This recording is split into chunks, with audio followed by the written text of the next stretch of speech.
আমি যদি নোয়াখালী ডিস্ট্রিক্ট টিমের ক্যাপ্টেন না হতাম তাহলে হয়তোবা আমি ভলিবলে ন্যাশনাল টিমেও যেতে পারতাম না। অতএব আমিও যে নোয়াখালীকে ভালোবাসি এই কথাটি শুধু শাহজাহান ভাই জানতেন, অন্য কেউ তেমন একটা জানতেন না। দেখুন কত ইতিহাস রচনা হচ্ছে। গত রাত্রে এসপি সাহেব, ডিসি সাহেব আমাকে বললেন স্যার সার্কিট হাউসে থাকুন।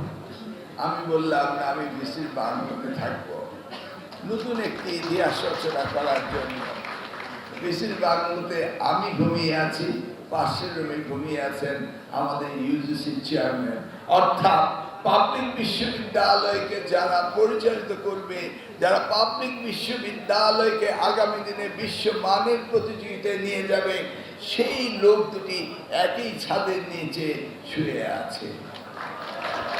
রিয়ালিস্টিক্যালি স্পিকিং আমিও নোয়াখালী, আমি যদি নোয়াখালী ডিস্ট্রিক্ট টিমের ক্যাপ্টেন না হতাম তাহলে হয়তোবা আমি ভলিবলে ন্যাশনাল টিমেও যেতে পারতাম না। অতএব আমিও যে নোয়াখালীকে ভালোবাসি এই কথাটি শুধু শাহজাহান ভাই জানতেন, অন্য কেউ তেমন একটা জানতেন না। সেই জন্যই শাহজাহান ভাই আমার এই দুর্বলতাকে নিয়ে সবসময়, বিশ্ববিদ্যালয় হওয়াটা অত্যন্ত কঠিন ব্যাপার, এটা সময় সাপেক্ষ ব্যাপার।